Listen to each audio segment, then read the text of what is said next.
ঘড়ির কাঁটায় ঠিক সন্ধে ৬টা। জেলা থেকে সরাসরিতে শুরুতেই নজর রাখতে হচ্ছে প্রাথমিকের টেটে মাত্র ৩% পাস। হ্যাঁ, ঠিকই শুনছেন, ৩ লক্ষে পাস ৩%।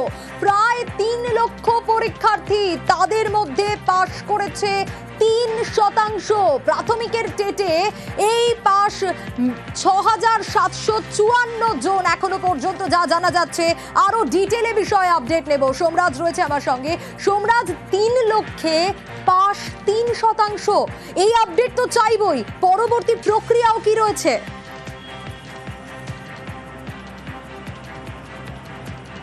দেখো, নজিরবিহীন ফলাফল হলো প্রাথমিকের টেটে। যে টেট গত 2023 ডিসেম্বরে নিয়েছিল প্রাথমিক শিক্ষা পর্ষদ, যেখানে পরীক্ষার্থীর সংখ্যা অর্থাৎ পরীক্ষা দিয়েছেন 2,73,000-এরও কিছু বেশি পরীক্ষার্থী, 2,73,147 জন পরীক্ষার্থী পরীক্ষা দিয়েছেন।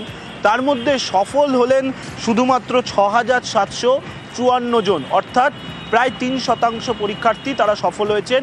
অর্থাৎ এই যে 3% সফল হলেন, তারা আগামী দিনে রাজ্য স্কুল শিক্ষা দপ্তর তথা প্রাথমিক শিক্ষা পর্ষদ যখন স্কুলে স্কুলে প্রাথমিক শিক্ষক নিয়োগের বিজ্ঞপ্তি দেবে, তখন তারা আবেদনের যোগ্য বলে বিবেচিত হবে। এটাও মনে রাখতে হবে, এর আগে শিক্ষায় রয়েছেন তারা বিভিন্ন সময় বিক্ষোভও দেখাচ্ছেন। আর এই যে আজকে প্রাথমিক শিক্ষা পর্ষদ টেটের ফল প্রকাশ করলো, এর পরেই প্রাথমিক শিক্ষা পর্ষদ এবার নিয়োগের বিজ্ঞপ্তি জারি করবে, অর্থাৎ স্কুলে স্কুলে প্রাথমিক শিক্ষক নিয়োগেরও বিজ্ঞপ্তি জারি করবে।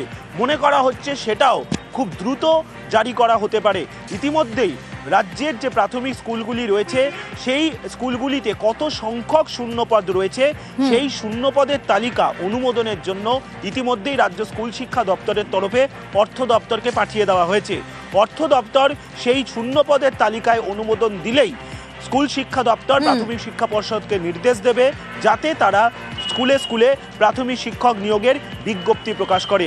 অর্থাৎ আজকে যে টেটের ফল প্রকাশ হলো, এর পরবর্তী পর্যায়ে স্কুলে স্কুলে প্রাথমিক শিক্ষক নিয়োগের বিজ্ঞপ্তি জারি করবে রাজ্য সরকার। দীর্ঘদিন ওবিসি জটিলতার কারণে এই টেটের ফল প্রকাশ করতে পারছিল না প্রাথমিক শিক্ষা পর্ষদ। আজ সেই ফল প্রকাশ হলো সন্ধে 6টা। অর্থাৎ এবার থেকে, অর্থাৎ এখন থেকেই পরীক্ষার্থীরা প্রাথমিক শিক্ষা পর্ষদের যে ওয়েবসাইট রয়েছে, সেই ওয়েবসাইট থেকে ফলাফল জানতে পারবে। বেশ সোমরাজ।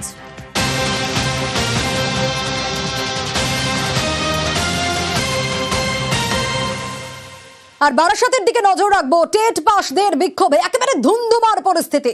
শিক্ষামন্ত্রীর অনুষ্ঠানে আগেই বিক্ষোভ। বারাসাতে রবীন্দ্র ভবন পর্যন্ত মিছিল, যে ছবি আপনাদের দেখাচ্ছি সেই সময়কার ছবি। পুলিশি বাধায় রাস্তায় বসে পড়ে বিক্ষোভ, পুলিশের সঙ্গে তর্কাতর্কি, ধস্তাধস্তি, সাংসদ সৌগত রায়ের গাড়ি আটকেও বিক্ষোভ। যে ছবি আপনাদের দেখাচ্ছি বারাসাতের ছবি, একেবারে ধস্তাধস্তি। শিক্ষামন্ত্রীর অনুষ্ঠান আর তার আগেই এই ছবিটা দেখা গেল। পানিহাটির বিধায়কের গাড়িও আটকানো হয়। ঠিক সৌগত রায়ের গাড়ি আটকে বিক্ষোভ, পানিহাটির বিধায়কের গাড়ি আটকেও বিক্ষোভ। আর এই ছবিটা দেখা যায় প্রায় 2 ঘন্টা ধরে যশোর রোডে অবরোধকারীদের লাঠি উঁচিয়ে তারা পুলিশের।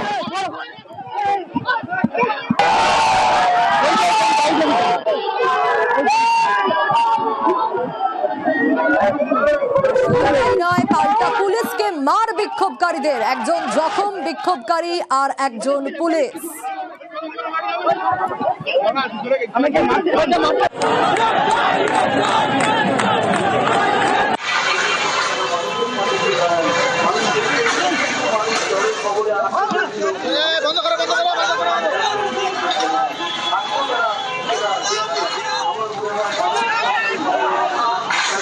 শিক্ষককে নিয়ে যাওয়ার কথা বলি।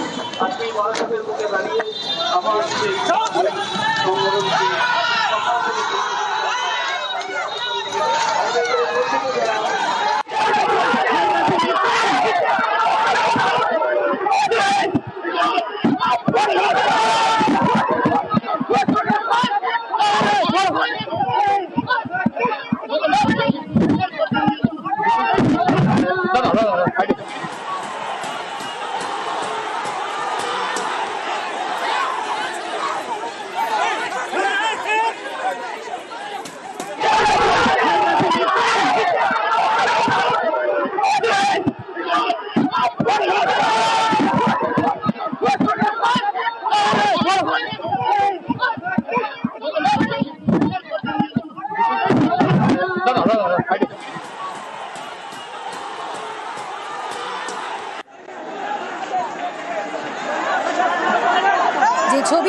দেখাচ্ছি সেই সময়কার ছবি, বারাসাতের ছবি আপনারা দেখছেন। টেট পাশদের বিক্ষোভ, আর সেই বিক্ষোভে রীতিমতো ধুমধুমার পরিস্থিতি তৈরি হয়। এবং এই যে ছবিটা আপনাদের দেখাচ্ছি, এটা শিক্ষামন্ত্রীর অনুষ্ঠানের আগে বিক্ষোভ। একেবারে রবীন্দ্র ভবন পর্যন্ত মিছিল যায় বারাসাতের, আর পুলিশি বাধায় রাস্তায় বসে পড়ে বিক্ষোভ দেখাতে শুরু করে। একেবারে পুলিশের সঙ্গে ধস্তাধস্তি, তর্ক বিতর্ক। সাংসদ সৌগত রায়ের গাড়ি আটকে বিক্ষোভ দেখানো হয়। শুধু তাই নয়, পানিহাটির বিধায়কের গাড়ি আটকেও বিক্ষোভ। প্রায় 2 ঘন্টা ধরে যশোর রোডে অবরোধকারীদের।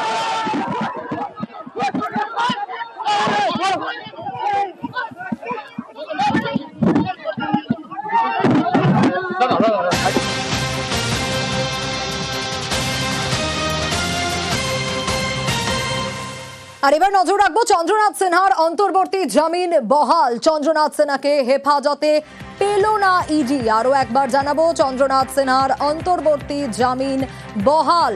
চন্দ্রনাথ সিনহাকে হেফাজতে পেল না ইডি। আরো বিস্তারিত এই বিষয়ে জানাতে পারবে অমিত রয়েছে আমার সঙ্গে। অমিত, কি নির্দেশ দেওয়া হলো বিশেষ ইডি আদালতের বিচারকের তরফে? দেখো, 6ষ্ঠ সাপ্লিমেন্টারি চার্জশিট জমা দেওয়ার পর চন্দ্রনাথ সিনহাকে অভিযুক্ত দেখানো হয়েছিল এবং চন্দ্রনাথ সিনহা অন্তর্বর্তীকালীন জামিন পেয়েছিলেন ইডি বিশেষ আদালত থেকে। সেই অন্তর্বর্তীকালীন জামিন খারিজ করে ইডি হেফাজতে দেওয়া হোক এমন মর্মে আবেদন করা হয়েছিল ইডির তরফে। ইডির আবেদন আজকে খারিজ করে দেওয়া হয়েছে এবং একই সঙ্গে চন্দ্রনাথ সিনহার অন্তর্বর্তীকালীন জামিনের যে নির্দেশ দিয়েছিল ইডি বিশেষ আদালত, তা বহাল রাখলো ইডি বিশেষ আদালত। তবে তদন্তে সহযোগিতা করতে হবে চন্দ্রনাথ সিনহাকে। আদালত দুটো নির্ধারিত দিন বা দুটো দিন নির্দিষ্ট করে দিয়েছে, যে দুদিন চন্দ্রনাথ সিনহাকে ইডি দপ্তরে হাজিরা দিতে হবে এবং ইডি তাকে জিজ্ঞাসাবাদ করতে পারবে। সেক্ষেত্রে 25 ও 26 সেপ্টেম্বর সকাল 11টা থেকে বিকেল 5টা এই সময়ের মধ্যে চন্দ্রনাথ সিনহাকে জিজ্ঞাসাবাদ করতে পারে প্রাথমিক শিক্ষক নিয়োগ দুর্নীতি মামলায়। যেহেতু প্রাথমিক শিক্ষক নিয়োগ দুর্নীতি মামলাতে ইডির তরফে চন্দ্রনাথ সিনহার বিরুদ্ধে চার্জশিট দেওয়া হয়েছে, তাকে অভিযুক্ত দেখানো হয়েছে। সেক্ষেত্রে তদন্তের স্বার্থে চন্দ্রনাথ সিনহাকে তারা জিজ্ঞাসাবাদ করতে পারবেন, তবে নিজেদের হেফাজতে পাবেন না, এই মর্মে কিন্তু একটি অর্ডার দেওয়া হয়েছে। এবং এই অর্ডার দেওয়ার ক্ষেত্রে আদালতের পর্যবেক্ষণ, যে সময় তদন্ত শেষ করা দরকার ছিল বা যে সময় তদন্ত করা উচিত ছিল সেই সময় ইডির তদন্তে উদাসীনতা বা ঠিকমতো তদন্ত এগিয়ে নিয়ে যায়নি, এমনটা কিন্তু অবজারভেশনে রয়েছে। সেই জায়গা থেকে চন্দ্রনাথ সিনহাকে আগামীকাল ও তার পরদিন ইডি দপ্তরে হাজিরা দিতে হবে। বেশ, জজ সাহেব যেটা বলেছেন যে for the purpose of cooperation of investigation ওনাকে 25 তারিখে এবং 26 তারিখে সকাল 11টার থেকে 5টার অবধি থাকতে হবে ইডি অফিসে। ইনভেস্টিগেশনের বা ইন্টারোগেশনের পরে যদি ইডি অথরিটির মনে হয় যে এর পরে ওনার ফার্দার ইন্টারোগেশনের প্রয়োজন, তাহলে সামান দিয়ে ওনাকে ইন অ্যাডভান্স জানাতে হবে। বাকি যা যা স্ট্যাটুটারি রিকোয়ারমেন্ট থাকে সেগুলো ফুলফিল করতে হবে। ইডির অ্যাকশন নিয়ে এটাই বলা হয়েছে যে স্লথ গতিতে ইনভেস্টিগেশন চলেছে, আজও অবধি ওনারা ফার্দার ইনভেস্টিগেশন ক্যারি আউট করছেন এবং so far mister Chandranath Sinha is concern ইনভেস্টিগেশনে যেই গতিতে এগোনোর কথা ছিল সেটা একদম সেই গতিটা ফলো করা হয়নি। আমি প্রথম থেকে বলে আসছি যে বিচার ব্যবস্থার প্রতি আমার আস্থা আছে এবং ভবিষ্যতেও থাকবে। এবং আজকে আপনারা নিজেরাই শুনলেন, কেন তো কোনো অন্যায় করিনি এবং বিচার ব্যবস্থা সঠিক সিদ্ধান্ত।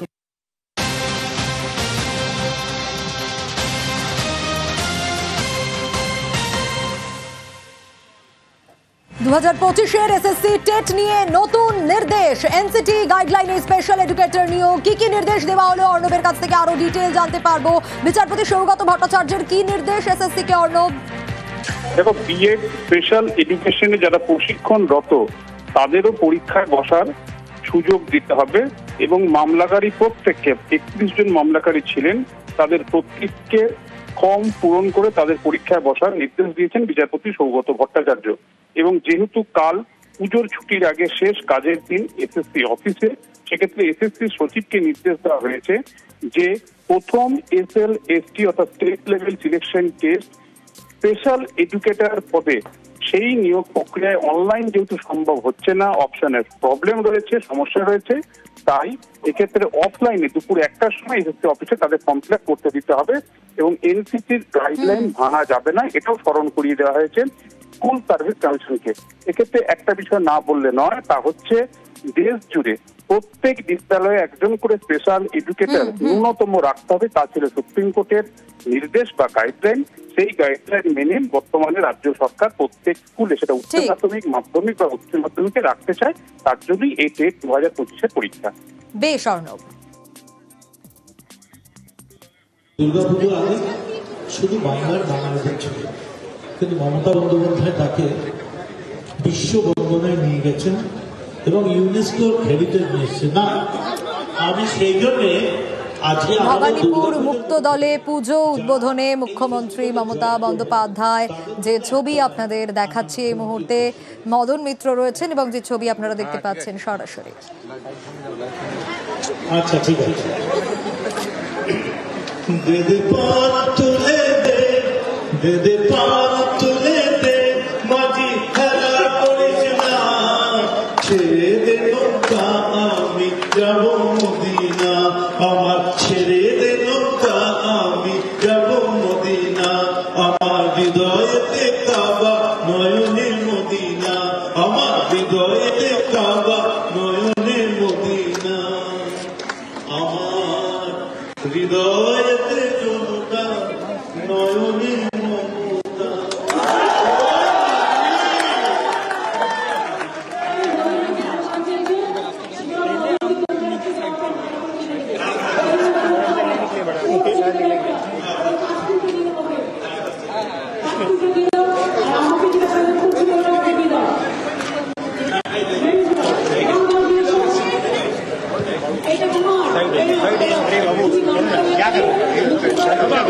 আপনারা একবার এদিকে করে দিলে ম্যাডামের লাইভ চলছে, লাইভ বন্ধ করে দেবো। এলে তুলে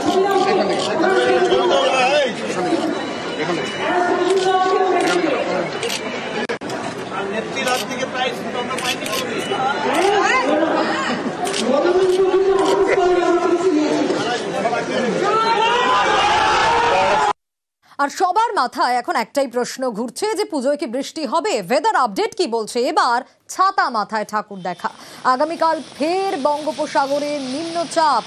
ওয়েদার আপডেট কি বলছে আরও একবার জানাই আপনাদের। আগামীকাল ফের বঙ্গোপসাগরে নিম্নচাপ, 5 থেকে 7 দিন দক্ষিণবঙ্গের সব জেলায় বিক্ষিপ্ত বৃষ্টি হবে। চতুর্থীতে বাড়বে বৃষ্টির পরিমাণ, আর পঞ্চমীতে মেঘলা আকাশ, কয়েক পশলা বজ্রবিদ্যুৎ সহ বৃষ্টি। কলকাতায় মেঘলা আকাশ, বিক্ষিপ্ত বৃষ্টি, ভারী বৃষ্টি 2 মেদিনীপুর, দক্ষিণ 24 পরগনা, ঝাড়গ্রাম, বাঁকুড়ায়। আর জোড়া নিম্নচাপের পর অষ্টমীতে আবারও ঘূর্ণাবর্ত শক্তিশালী হলে নবমী থেকে বৃষ্টি বাড়বে বলে আশঙ্কা। উত্তরবঙ্গে আপাতত ভারী বৃষ্টির কোনো সম্ভাবনা নেই। একটা ঘূর্ণাবর্তা তৈরি হয়েছে আবহাওয়ার যেটা পরিস্থিতি, তাতে আগামী কয়েকদিনই হালকা থেকে মাঝারি বৃষ্টিপাত কন্টিনিউ করবে। আগামী 7 দিন পর্যন্তই হালকা থেকে মাঝারি বৃষ্টিপাত মূলত আমাদের দক্ষিণবঙ্গের প্রায় সমস্ত জেলাতেই চলবে। উপকূলবর্তী কয়েকটা জেলাতে ভারী বৃষ্টিপাত হতে পারে।